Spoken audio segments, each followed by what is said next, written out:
I was away on a business trip when my parents sold my dream house to fund my brother's luxury trip.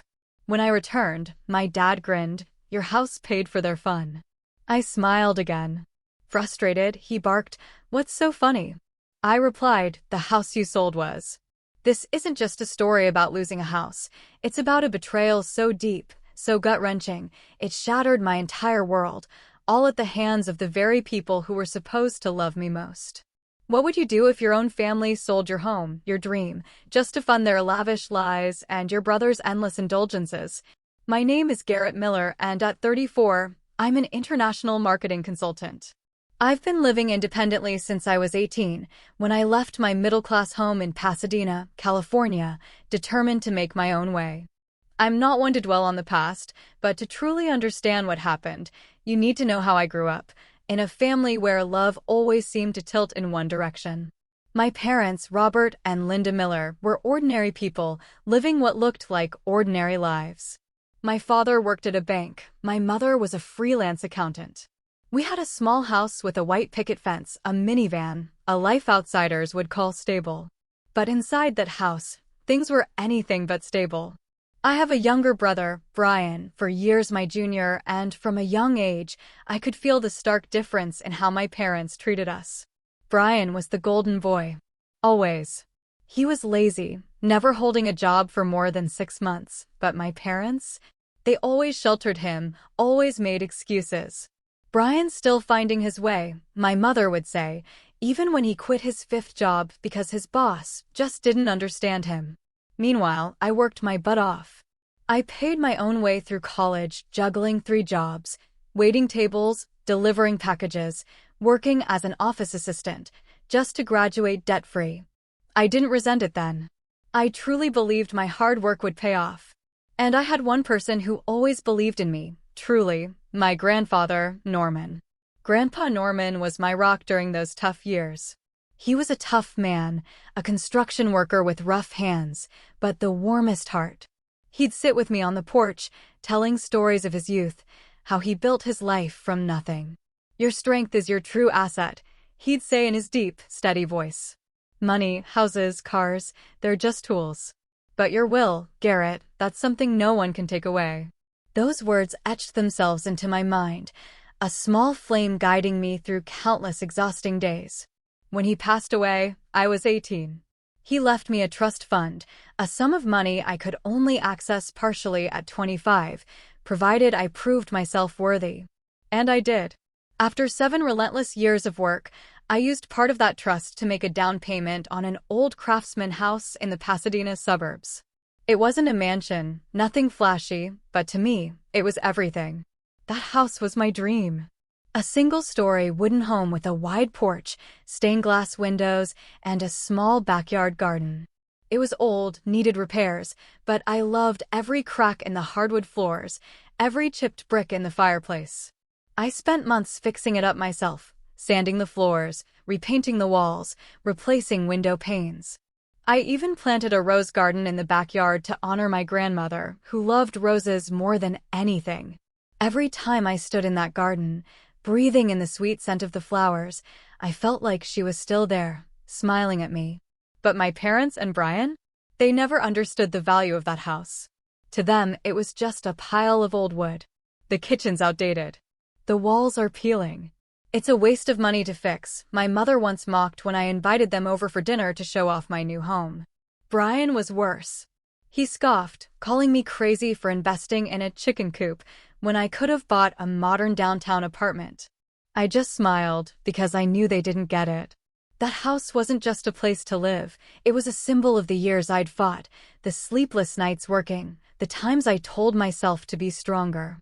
The difference between Brian and me wasn't just in our personalities, it was in how our parents treated us. While I scraped together every penny to buy my house, Brian was handed everything. A new car? Parents bought it. Pocket money? Mom slipped it into his hand every week. Credit card debt? Dad paid it off. I wasn't jealous, not really, but I couldn't help feeling the profound unfairness. I had done everything right, studied, worked, stood on my own 2 feet.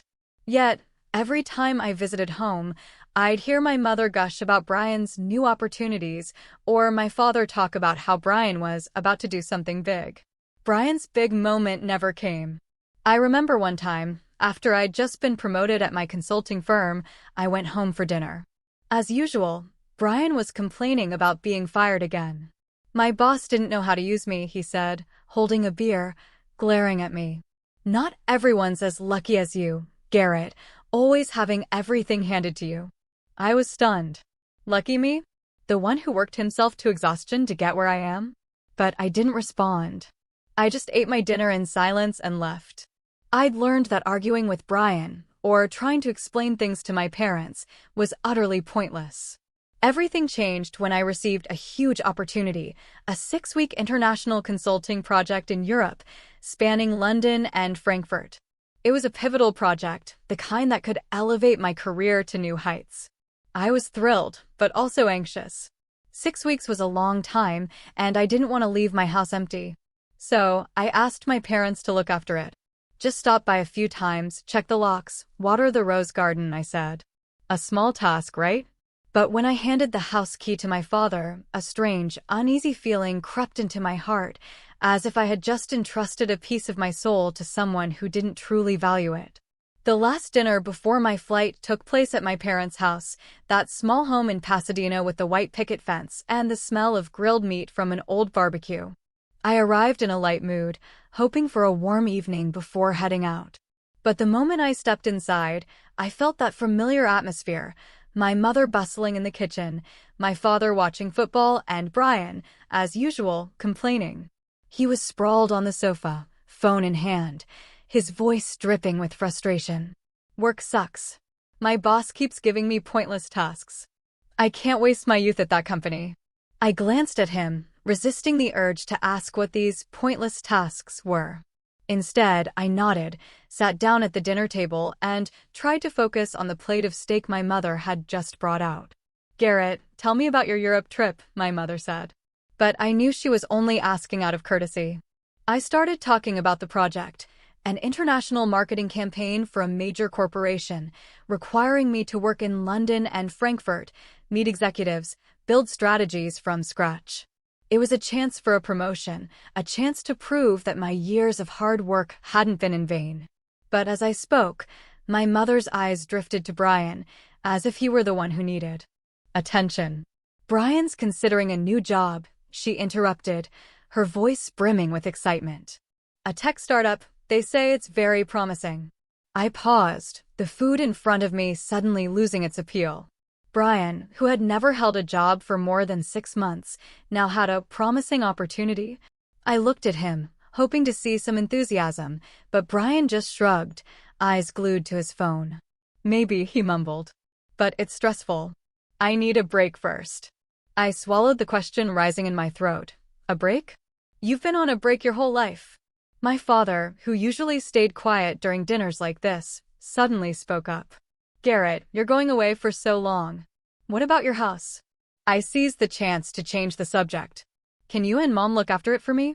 Just stop by a few times. Check the doors. Water the plants. I'll leave the key here. I pulled the key from my pocket and placed it on the table. My father nodded, but there was something distant in his eyes, as if his mind was elsewhere. All right, he said, then turned back to the TV. My mother patted Brian's shoulder, saying, my boy needs to relax. Work's so stressful, isn't it? I felt a heat rising in my chest. Stressful? Brian didn't know what stress was. He lived off our parents' money while I had paid for everything myself, from college tuition to every brick in my craftsman house. But I said nothing. I'd learned long ago that arguing with my family led nowhere. Instead, I stood up, thanked my mother for the meal, and handed the key to my father. I'm off. Say hi to Brian for me when he looks up from his phone, I said, trying to keep my tone light. Brian just glared at me, saying nothing. The next day, I boarded a flight to London. As the plane took off, I looked out the window, thinking about my house. I pictured the rose garden, its vibrant red petals glowing under the California sun. I told myself everything would be fine. My parents would look after the house, and I'd focus on my work. But deep down, a small voice warned me that I had just made a mistake. London greeted me with drizzle and a frenetic pace. The project started immediately, and I threw myself into work like a machine. Late-night meetings, endlessly revised plans, and presentations to executives left me with little time to breathe. But I loved it.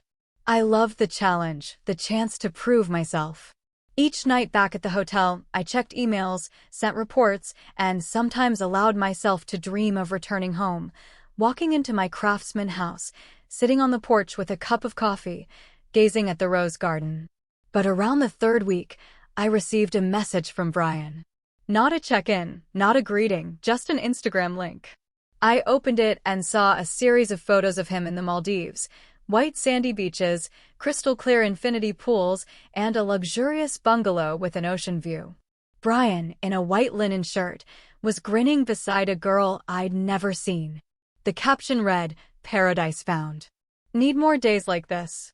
I sat there in my cold London hotel room, staring at my phone screen, feeling as if someone had punched me in the chest. The Maldives? Where did Brian get the money? He just lost his job, had piles of credit card debt, and my parents weren't rich enough to fund a lavish vacation like that. I texted back, "Looks nice. Who are you there with?" No reply. I called my mother, but she didn't pick up. I called my father, and after a few rings, it went to voicemail. Unease began to settle in, but I told myself I was overthinking it. Maybe Brian borrowed money from friends, or won the lottery, or... I didn't know. I just knew something wasn't right. The following weeks, I tried to focus on work, but the image of Brian in the Maldives haunted me. I started checking his Instagram more often, like some unhealthy obsession. Each post was a fresh stab, a seafood dinner on the beach, cocktails in expensive glassware, a photo of him on a yacht with a smug grin. I didn't understand. Brian had no money and my parents couldn't afford this, or could they? I started calling home more often, but my parents' responses were always dismissive. "Garrett, everything's fine," my mother said in a brief call. "Your house is fine. Don't worry." But there was something strained in her voice, like she was hiding something. My father was even briefer, "I'm busy. Talk later." I tried to convince myself everything was okay, that I was imagining problems. But every night, lying in my hotel bed, I couldn't shake the feeling that something was happening behind my back. 6 weeks in Europe passed like a whirlwind. My project was a resounding success, with satisfied handshakes from executives and promises of a higher position when I returned to the States. But that joy wasn't enough to dispel the growing unease in my heart. Brian's Maldives photos and my parents' strange evasiveness were like pieces of a puzzle I couldn't yet see clearly. All I wanted was to go home, step into my craftsman house, sit on the porch, and look at my rose garden. I wanted to feel the peace I had spent my youth building. When the plane landed in Los Angeles, I took a deep breath, trying to push away the negative thoughts. Everything will be fine, I told myself, though the voice in my head wasn't very convincing. I took a taxi to my parents' house in Pasadena to retrieve my key.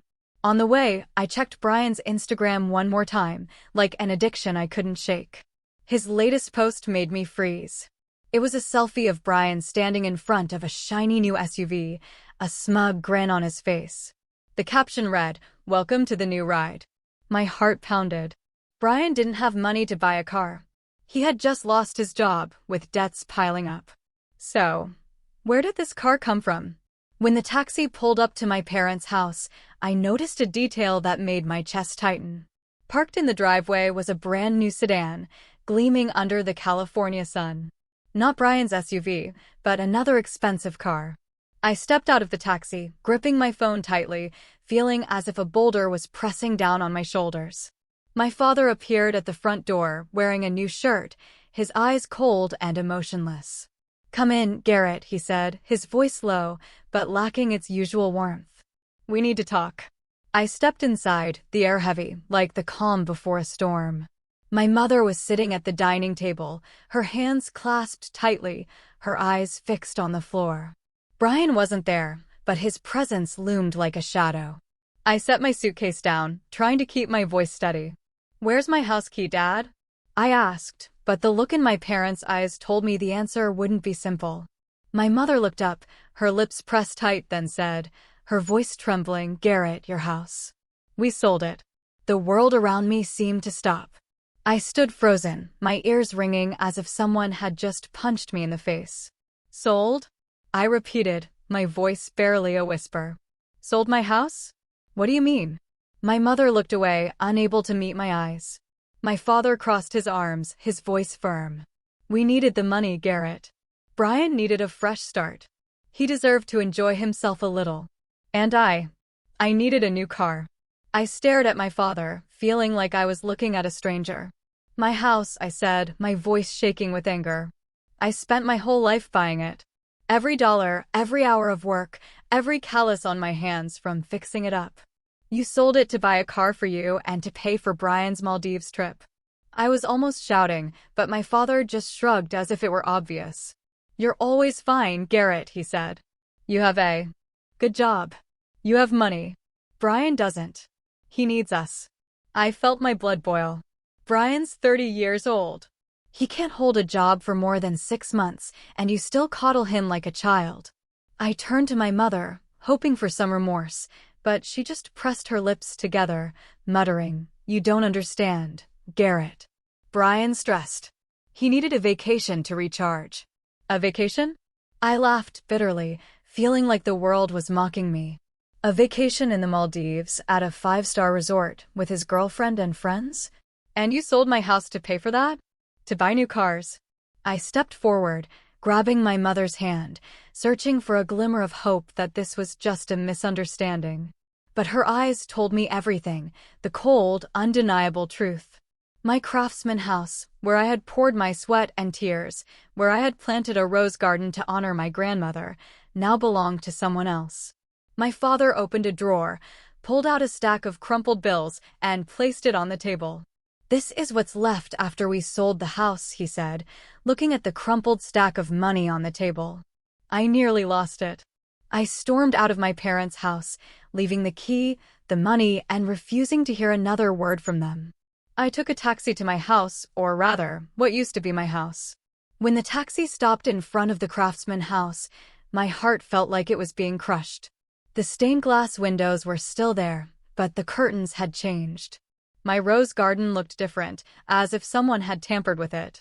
I stepped out of the taxi, stood at the gate, and then I saw them, an elderly couple watering plants in the front yard. The woman looked up and smiled at me. Hello, she said, her voice friendly. Can I help you? My throat felt dry. This was my house, I said, my voice trembling. The man stopped watering, looking at me with confusion. Your house?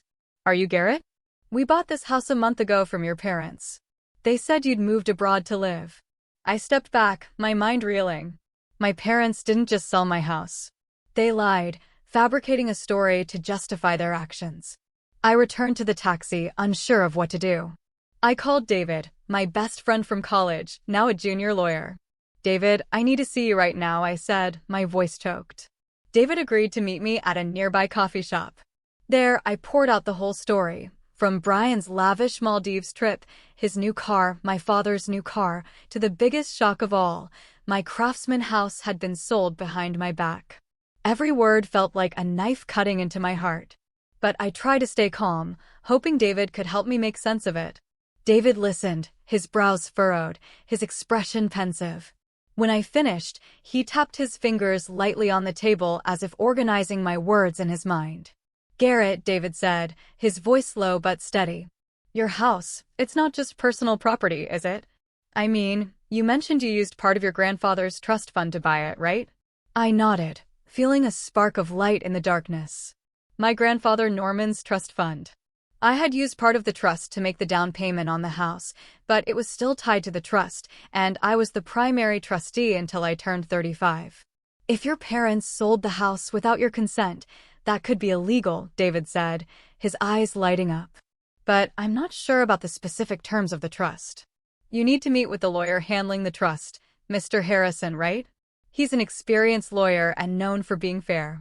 I'm confident he can help you seek justice, but you'll need to gather evidence, documents, contracts, anything that proves they did this behind your back. I sat there, my heart pounding. David's words were like a lifeline in the storm. I vaguely recalled conversations with my grandfather about the trust, about how he wanted to protect the assets for the next generation. I think he mentioned a protective clause that anyone who intentionally misappropriated trust assets would forfeit their inheritance. Do you think I have a chance? I asked, my voice trembling. David gripped my shoulder, his eyes resolute. Find Mr. Harrison. Gather evidence. I'm certain you have a strong case here. I left the coffee shop, my mind a whirlwind, but with a flicker of hope. I hadn't just lost my house. I'd lost my sense of security, my trust in my family. But if David was right, if I could prove my parents and Brian had gone too far, I might be able to reclaim what was mine. The image of my rose garden flashed in my mind, but it was overshadowed by my father's cold face, my mother's evasive eyes, and Brian's smug smile on Instagram. I clenched my fists, determination burning inside me. They thought they could take everything from me and walk away unscathed. They were wrong. I would uncover the truth, and I would make them pay. I immediately called Mr. Harrison, the lawyer handling my grandfather Norman's trust. I had only met him a few times, the last being when I was 25, when he explained the basic terms of the trust, and I was allowed to use a portion of the funds to buy my craftsman house. His voice over the phone was as deep and calm as I remembered, but there was a hint of concern when I told him I needed to see him right away. "Garrett, are you okay?" he asked. "No," I replied, my voice hoarse. "I need your help. Something big has happened." We arranged to meet at his office in downtown Pasadena, a small building with polished oak panels and the smell of old paper. When I walked in, Mr. Harrison stood up from behind his desk, his white hair and round glasses making him look like a character from a classic novel. He shook my hand, his eyes sharp but warm. "Sit down, Garrett," he said, gesturing to a leather chair across from him. "Tell me what's going on." I took a deep breath, trying to hold back the emotions threatening to spill over. I told him everything, from my 6-week business trip in Europe, Brian's Maldives photos, my father's new car, to the biggest shock. My parents had sold my craftsman house without consulting me. They said they needed the money for Brian, for his fresh start, I said, my voice trembling with anger. "But that was my house, Mr. Harrison. I used money from my grandfather's trust to buy it. How could they sell it without my permission?" Mr. Harrison listened, his hand resting on his chin, his eyes never leaving mine. When I finished, he sat in silence for a moment, then stood and walked to a filing cabinet in the corner of the room. He pulled out a thick folder bound in dark brown leather with Norman Miller Trust elegantly embossed on the cover. "Garrett," he said, his voice low but weighty, "that house isn't just your personal property. It belongs to the trust, and you are the sole trustee until you turn 35. If your parents sold it without your permission, that's a serious matter." My heart pounded as if a ray of light had pierced the darkness. "How serious, Mr. Harrison?" I asked, my voice dropping to a near whisper. He opened the folder, flipped through a few pages, and pointed to a highlighted paragraph. "Let me explain the trust clearly," he said. "When you turn 35, the trust's assets will be distributed as follows. Your parents, Robert and Linda Miller, each receive $500,000. Your brother, Brian Miller, also receives $500,000. You, Garrett, receive $1 million. Additionally, you have full access to that $1 million before you turn 35, as you did when you used part of it to buy the house.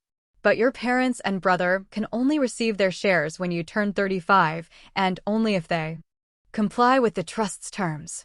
I nodded, trying to process the information. "And if they don't comply?" I asked, sensing that the answer was about to change everything. Mr. Harrison looked me straight in the eye, his gaze sharp as a blade. "There's a very clear clause in the trust, Garrett.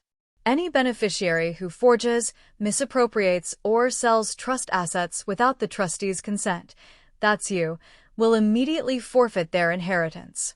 Not only do they lose their share, but they could also face legal consequences depending on the specifics of their actions." I sat there stunned, feeling as if the ground beneath me was shifting. Forfeit their inheritance? My parents' $500,000, Brian's $500,000. All of it could vanish because of what they'd done. I remembered my grandfather's words, "Your strength is your true asset." Was this his way of protecting me, of safeguarding what I'd built? So, you're saying if I can prove they forged or misappropriated the house, they lose everything? I asked, my voice trembling. Not from fear, but from a strange mix of pain and satisfaction.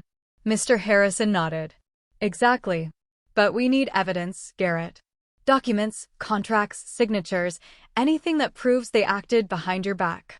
If they forged your signature or used illegal means to sell the house, we could not only recover the property, but also activate the forfeiture clause. He paused, looking at me with a sympathetic gaze. But you need to prepare yourself. This isn't just a legal matter. This is your family. Family? The words stabbed at my heart. My parents, who had raised me, had become betrayers. Brian, the brother I'd once hoped would grow up, was part of this scheme. My eyes stung, but I refused to let tears fall. I understand, Mr. Harrison, I said, my voice steadier than I expected. What do I need to do next? Mr. Harrison placed a hand on my shoulder the way my grandfather used to. You need to gather evidence, he said. Find out how they sold the house, who bought it, and how the paperwork was signed. If there's any sign of forgery, signatures, notarizations, anything, we'll have grounds to act. I'll support you every step of the way, from filing a lawsuit to enforcing the trust's clauses. But you have to be strong, Garrett. This won't be easy. I nodded. A surge of determination, stronger than ever before, rose within me. I thought of my craftsman house, the rose garden I'd planted to honor my grandmother, the nights I'd stayed up working to build my life. They had taken it all, but I wouldn't let them win. I'll find the evidence, I said, my voice firm. And I'll take back what's mine. As I left Mr. Harrison's office, I felt like I was stepping into a battle. The Pasadena sun still shone brightly, but inside me was a storm. I pulled out my phone and texted David, "You were right. There's a protective clause in the trust. I'll need your help." I didn't know exactly where to start, but I knew one thing. I wouldn't stop until the truth was exposed. I thought of my parents, of Brian, of the times they made me feel like I wasn't good enough, wasn't worthy. They thought I'd stay silent, accept the loss, and move on. But they didn't know I was Norman Miller's grandson, the man who taught me that true strength lies in will. And my will now was an unquenchable fire. I decided to start at the most painful place, my craftsman house. I needed to meet Ellen and George, the elderly couple, again, to dig deeper into the sale. The last time I stood in front of the house and learned they had moved in, I only knew that my parents had sold it, using a forged signature of mine, but I needed more details: who met with them, what the exact paperwork was, and if there were any other clues. In the taxi, on the way there, I clenched my fists, trying to suppress the feeling that my heart was being crushed. The craftsman house appeared before me, with its familiar stained glass windows and the rose garden, now unevenly trimmed like an unhealed wound. I knocked on the door, my heart pounding. Ellen opened it, her eyes recognizing me immediately. Her friendly smile now tinged with worry. "Garrett, you're back," she said, her voice soft but tense, as if she sensed I wasn't there just to say hello. "Come in." I stepped into the living room where George was sitting, a newspaper in hand, but his eyes fixed on me, wary. "Mr. Garrett," he said, putting the paper down. "What's new? Last time you mentioned something about the house. We're still not sure what's going on." I took a deep breath, trying to keep my voice calm, but unable to hide my determination. "Ellen, George, I'm sorry to bother you again, but I need to know more about the sale. I believe my parents forged documents to sell this house. I need evidence to take back what's mine." Ellen and George exchanged glances. Then she stood and retrieved a stack of papers from a drawer. "We don't want to be caught up in any trouble," Ellen said, her voice low. Your parents, and your brother, said you were moving abroad and needed to sell quickly. They brought a deed of transfer with your signature and notarized documents. We paid in cash, and everything was finalized in a few days." I held the papers, my heart racing. The sale contract was in my father's name, Robert Miller, with the signature purportedly mine on the deed of transfer. But it wasn't my signature. It was close, very close, but there were shaky, uneven strokes, as if someone had tried to mimic it. "This isn't my signature," I said, my voice catching. George frowned. They also provided a notarized document confirming everything was legal. We had no reason to suspect otherwise. I asked permission to photograph the documents, feeling like I had found the first piece of the puzzle. Ellen looked at me, her eyes full of concern. "If you're telling the truth, we're victims too. We paid for the house, moved in. If something's wrong, we need to know." I nodded, promising to follow up with them. As I left the house, I felt a mix of relief and simmering anger. My parents had forged my signature, but I needed more evidence to tie it all together. Back at the temporary rental I'd taken, I contacted David again. He agreed to help me analyze the documents and suggested checking for related paperwork at my parents' house. "If they took original documents from your house, they might still have them," David said. The thought of returning to my parents' house made me shudder.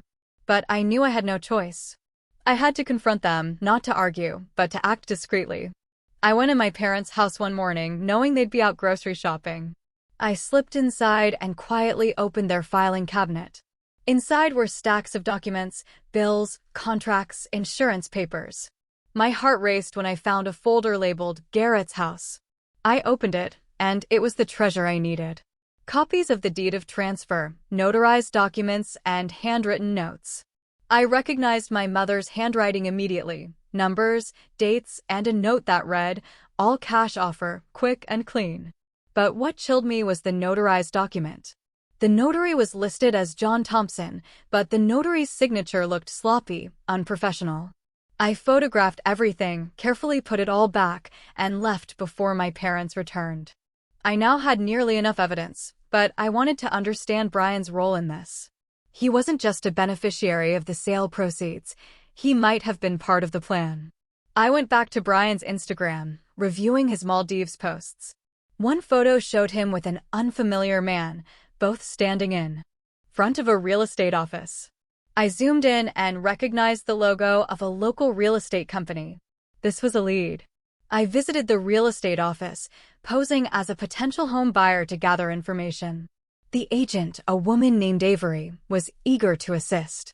When I subtly steered the conversation toward the Craftsman house, she nodded. "Oh, the house on Oak Street? That was a quick deal." The seller was Brian Miller, who said his brother was moving abroad and needed to sell fast. We found a cash buyer right away. I kept my expression neutral, though rage boiled inside me. "Brian handled everything himself?" I asked. Avery nodded. He brought all the paperwork, including his brother's signature and notarized documents. We had no reason to doubt it.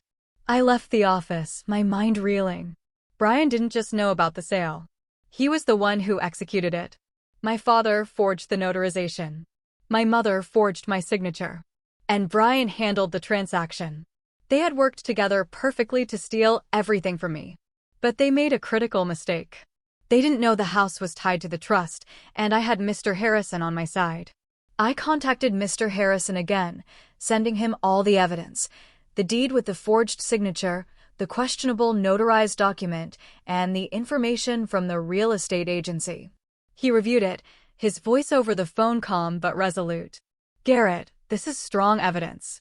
A forged signature and notarization are serious legal violations.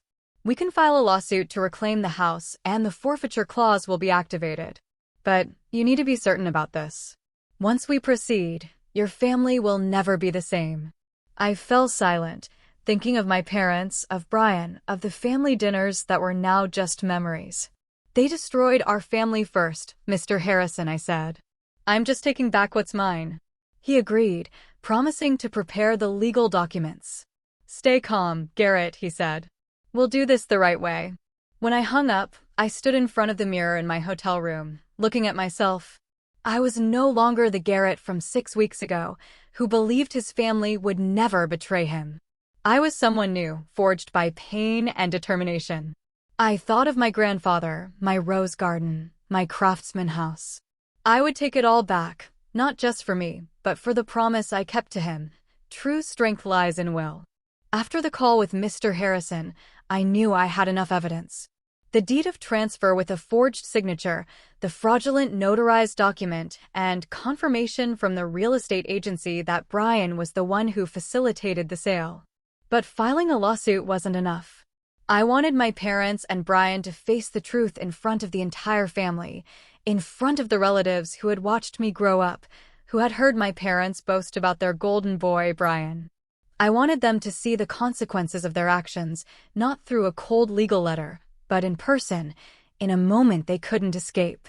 I called Aunt Susan, my mother's older sister, who was always fair and straightforward. She was the only family member who had ever praised my efforts, who said my grandfather would be proud of me. Aunt Susan, I said over the phone, keeping my emotions in check. I want to organize a family gathering. Invite everyone. Aunts, uncles, cousins. I have something important to say. She hesitated, sensing the gravity in my voice. Garrett, is something wrong? She asked. I only replied, I need everyone there. I'll explain later. I chose a weekend and borrowed Aunt Susan's house for the gathering.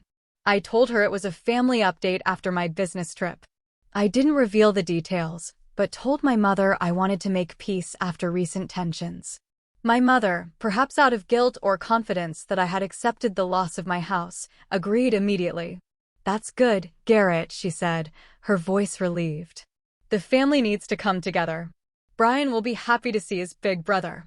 I clenched my jaw, suppressing my anger. They didn't know this gathering wasn't about reconciliation. It was about exposing the truth. I contacted Mr. Harrison, inviting him to attend as a family friend. He agreed, bringing the trust documents and the evidence I had collected. Are you sure you want to do this in front of the whole family, Garrett? He asked, his voice low but concerned. This will be a big shock. I nodded over the phone. They chose this path, Mr. Harrison. I'm just helping them see where it leads. On the day of the gathering, I arrived at Aunt Susan's house early to help set up tables and prepare food. She looked at me, her eyes full of worry. Garrett, are you okay? You seem different. I gave her a strange smile and patted her shoulder. I'm fine, Aunt Susan. Today's an important day. Family members started arriving. Uncle Paul, cousins, a few close family friends. Everyone was laughing and hugging as if this were just a normal gathering, but my heart was pounding like a warrior preparing for battle. My parents arrived, my father in his new shirt, my mother in a light blue dress, her smile forced but confident. Brian showed up late, strutting in with his usual smug demeanor, wearing a white linen shirt like the one in his Maldives photos. He clapped me on the shoulder, saying loudly, "Big bro, you're back. How was Europe? Don't be mad about the house thing. Life's too long for that." I looked into his eyes, seeing his arrogance untainted by remorse. I just nodded, giving a faint smile. Yeah, Brian, life's long. Once everyone was settled around the tables in the backyard, I stood up, holding a glass of wine, but not drinking. The lively chatter quieted, all eyes turning to me. Thank you all for coming today, I began, my voice calm but resonant. I just returned from 6 weeks in Europe, working on a major project. But today, I don't want to talk about work. I want to talk about family, about truth, trust, and what we do to each other. My mother looked at me, a flicker of worry in her eyes. My father crossed his arms, frowning. Brian smirked, as if expecting an apology or reconciliation. I set the wine glass down and pulled a stack of papers from my bag, copies of the deed, the forged notarized document, and photos from the real estate agency. When I went on my trip, I asked my parents to look after my craftsman house, I continued, my voice slow but icy. The house I bought with my sweat, tears, and part of the funds from Grandpa Norman's trust. But when I returned, I found out my parents sold it without asking me. Murmurs rose around the table, and Aunt Susan covered her mouth, her eyes wide. Some cousins exchanged confused glances. My mother stood up, her voice trembling. Garrett, what are you doing? This isn't the place for this. I raised a hand, gesturing for her to sit. No, Mom. This is exactly the place. Everyone needs to know the truth. I held up the papers. This is the deed of transfer for the house. It has my signature, but I didn't sign it. This is a notarized document, signed by someone named John H. Thompson, but the signature is fake. And this, I pulled out my phone, showing the photo of Brian in front of the real estate office, is proof that Brian facilitated the sale, lying that I was moving abroad for work. The air grew heavy. Brian's face paled, and he forced a laugh. What? What are you making up, Garrett? Don't blow this out of proportion. I locked eyes with him, feeling all my pain and anger surge. Making it up? Let Mr. Harrison explain. I gestured to Mr. Harrison, who had been sitting quietly at the end of the table. He stood, holding the trust documents, his voice low but commanding. I am the attorney managing the Norman Miller Trust, he began. The Craftsman House belongs to the trust, with Garrett as the sole trustee. Selling it without his consent was illegal, but more critically, the trust has a clear clause. Anyone who forges, misappropriates, or sells trust assets will immediately forfeit their inheritance. Gasps echoed around the table. My mother covered her face. My father sat frozen, his hands trembling. Brian slammed the table, shouting, What? What are you talking about? It's just an old house. Mr. Harrison looked at him, his voice cold. Not just the house, Mr. Brian. You and your parents have forfeited $500,000 each from the trust, a total of $1 million, plus the vacation cabin in Big Bear. Furthermore, forging signatures and notarizations is a criminal offense. You will face legal consequences. Silence fell, broken only by the soft rustle of the wind in the backyard. My mother clutched her face, stifling sobs. My father approached Mr. Harrison, demanding to see the trust documents. Brian slammed the table again, yelling, What? Grandpa had that much money and left it all to Garrett? Why didn't anyone tell me? He turned to me, his eyes bloodshot.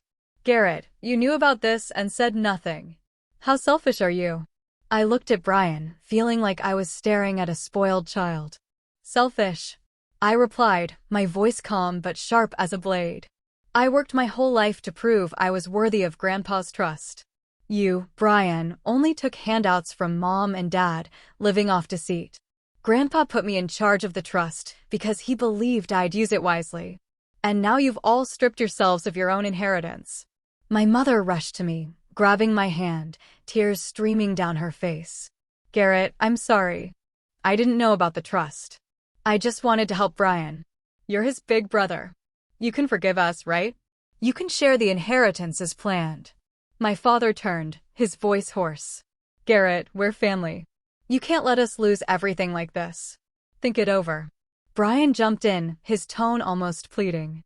Big bro, please think it over. $2 million in inheritance isn't small. I looked at them. My mother with tear-filled eyes, my father with a defeated expression, Brian with his childish anger. Part of me wanted to forgive, to hug my mother and say everything would be okay. But then I remembered my rose garden, my craftsman house, and my grandfather's words, your strength is your true asset. They had chosen to betray me. Chosen Brian over justice. You're not my family, I said, my voice calm but cutting. Family doesn't steal each other's dreams. My mother collapsed into a chair, sobbing uncontrollably. My father held her, unable to meet my eyes. Brian stormed out of the backyard, muttering curses. The other family members looked at me. Some nodded. Others quietly left. Aunt Susan came to my side, placing a hand on my shoulder. You did the right thing, Garrett, she said. Your grandfather would be proud. As everyone left, I stood in the backyard, watching the sunset paint the Pasadena sky golden. Mr. Harrison patted my shoulder. You did what you had to, he said. The legal documents are ready. We'll reclaim your house, and they'll pay the price. I nodded, but inside, I didn't feel victorious. There was only an emptiness where my love for my family once was. In the days following the family gathering, I felt like I was living in a whirlwind. Mr. Harrison and his legal team sprang into action, filing a lawsuit in the Pasadena court with serious charges, forged signatures, fraudulent notarization, and misappropriation of trust assets. I spent hours in his office reviewing every document, every piece of evidence I had gathered, from the forged deed of transfer to my mother's handwritten notes, from the fake notarized document to the real estate agency's confirmation of Brian's role. Each piece was a knife, reminding me of the betrayal, but also a step toward justice. The police moved quickly. One morning, I received a call from Mr. Harrison. "Garrett, they've opened a criminal investigation. Your parents and Brian have been summoned for questioning." I sat down in my hotel room chair, my hands trembling as I held the phone. Images of my mother sobbing at the gathering, my father with his head bowed, and Brian storming off flashed through my mind. I didn't want them to go to jail, but I couldn't let them escape the consequences either. "What will they be charged with?" I asked, my voice barely a whisper. Mr. Harrison replied, his tone steady but clear. "Your parents face charges of forgery and fraud. Brian is being charged with complicity and profiting from criminal proceeds. We have solid evidence, Garrett." I nodded, though he couldn't see me. "What about my house?" I asked. Mr. Harrison reassured me. "We're working with the buyers, Ellen and George. They're victims, too, so the court may void the sale and refund their money. You'll get your house back, but it will take a few months." I hung up, staring out the window. The Pasadena sunlight was as radiant as the day I returned, but it no longer felt warm. The investigation moved faster than I expected. I recounted my business trip, the shock of discovering my house had been sold, and the evidence I'd collected. The officer, a middle-aged man with a stern expression, took meticulous notes. "We've checked the notarized document," he said. "The person listed as John H. Thompson doesn't exist in the notary registry. The signature on the deed of transfer has also been confirmed as forged through handwriting analysis." A jolt ran through me. "What does that mean?" I asked. The officer looked at me, his voice calm but firm. "Your parents will be charged with forgery and fraud. They could face probation and restitution. Your brother Brian will be charged with complicity, and he'll have to repay all the money he used from the house sale, including the costs of his Maldives trip." I left the police station, my mind reeling. Probation, restitution, repayment. The words echoed in my head like a grim song. I didn't want my family destroyed, but I couldn't forgive them either. They had chosen this path, chosen to steal my dream, to feed Brian's laziness. I thought of my grandfather, of his words, "Your strength is your true asset." He was right. My strength wasn't in the house. It was in my determination to seek justice. In the weeks that followed, my family unraveled. My parents were formally charged, receiving 3 years of probation and a substantial restitution order, mostly the money they'd gained from selling my house. They were forced to mortgage their Pasadena home where I grew up to cover the debt. Aunt Susan told me my mother cried every night while my father barely spoke, sitting silently in front of the TV. Brian faced harsher consequences. The court ordered him to repay the full cost of his Maldives trip, over $20,000, and fined him for complicity. With no more financial support from our parents and no trust fund, Brian was left to face reality. No job, no home, and a massive debt. I saw him once, passing by a coffee shop in downtown Pasadena. He was sitting there in a crumpled t-shirt, eyes shadowed, talking on the phone about job applications. When he saw me, he turned away, unable to meet my gaze.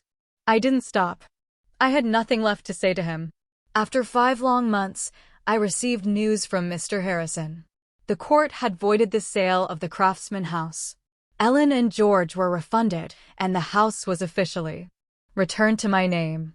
The day I received the keys, I stood in front of the house, a mix of joy and sorrow washing over me.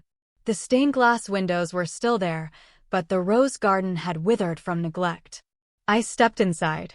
The familiar smell of wood filling my senses, but it wasn't the same. The house had once been my dream, but now it carried the scars of betrayal. I spent days cleaning and restoring, trying to bring back its old beauty. But every crack in the wall, every brick in the fireplace reminded me of what I'd lost. Not just property, but my trust in my family. I stood in the backyard looking at the wilted rose bushes, wondering if I could revive them, or if I could revive myself. My family was no longer what it was. Aunt Susan stayed in touch, but other relatives drifted away. A few cousins called, offering sympathy, but no one mentioned the gathering. My parents tried to reach out, leaving voicemails with apologies, but I didn't respond. It wasn't that I didn't want to forgive. It was that I wasn't ready. Maybe one day I'd sit down with them, but not now. Brian disappeared from my radar. I heard he'd moved to another city, working odd jobs to pay off his debt. Part of me felt sorry for him, but a larger part reminded me he'd chosen this path. He could have grown up, stood on his own, but instead he chose to live off deceit. I sat on the porch of my craftsman house, a cold cup of coffee in my hand. The house was mine again, but it wasn't the place I'd once dreamed of. It was a trophy, a testament to my will, but also a reminder of the cost of justice. I thought of my grandfather, the trust, and how he'd protected me even after he was gone. I wondered if he knew that one day I'd need the strength he'd instilled in me. I stood up, walked to the backyard, and began pulling weeds and watering the surviving rose bushes. Maybe they'd bloom again. Maybe not. But I would try, as I always had. Justice had been served, but my journey wasn't over. I would rebuild not just the house, but my life, one step at a time. While restoring the house, I began thinking about the trust fund, the $1 million I would receive when I turned 35, now just a few months away. My parents and Brian had forfeited their inheritance, and the $1.5 million along with the vacation cabin in Big Bear now belonged to me. But I didn't want to keep it all for myself. My grandfather had taught me that true wealth lies not in money, but in what you leave behind for the world. I decided to establish the Norman Miller Foundation, a scholarship fund for young people who, like me 20 years ago, worked tirelessly and counted every penny to pursue their dreams. I used a portion of the trust fund to launch it, providing tuition assistance for students facing financial hardship, but with strong determination. As I signed the paperwork to establish the foundation in Mr. Harrison's office, I felt my grandfather's presence, as if he were there, smiling at me. "Well done, Garrett," I imagined him saying. "This is true strength." The scholarship fund quickly gained attention. A few local Pasadena newspapers ran stories, calling me the man who turned pain into hope. I didn't care for the spotlight, but I was proud when I received thank you letters from students. One girl wrote, "Thank you, Garrett. Because of your scholarship, I can continue college and become a doctor." Reading those words, I felt that my craftsman house, my rose garden, and even my scars had meaning. My family became a distant memory. I heard they moved to a small apartment in the suburbs, living quietly and avoiding relatives. Once, my mother sent me a handwritten letter, her shaky handwriting filled with remorse. "Garrett, I'm sorry. I only wanted to help Brian, but I was wrong. If you can forgive me, I'm willing to do anything." I read the letter and left it on the table for days, but I didn't respond. It wasn't that I didn't want to forgive. It was that I didn't know how to mend what had been shattered. Brian, from what I heard, was living alone, withdrawn, and seemed to have changed after the shock of losing his inheritance. I didn't know if he was truly remorseful, but I hoped for his own sake that one day he would find his path. One afternoon, I sat on the porch of my craftsman house, a hot cup of coffee in hand, gazing at the rose garden, now blooming vibrantly again. The red petals glowed under the sunlight, a reminder that life could be revived even after the deepest wounds. This house, once a symbol of my dream, was now a symbol of resilience. I had lost my family, but I had found the strength my grandfather always believed I possessed. I reflected on my journey, from the shock of discovering my house had been sold, to the quiet days of investigation, to the moment I confronted my parents and Brian in front of the family. In America, forging signatures to steal property isn't uncommon, and the most painful part is that it can come from those closest to you. But my story is proof that justice and truth always find a way to prevail. My parents and Brian paid a price, not just in money, but in honor and trust. I wasn't happy about it, but I didn't regret standing up for myself. I stood up, went inside, and took an old framed photo of my grandfather, placing it on the fireplace. He was smiling in the picture, his eyes bright, as if he knew I would overcome.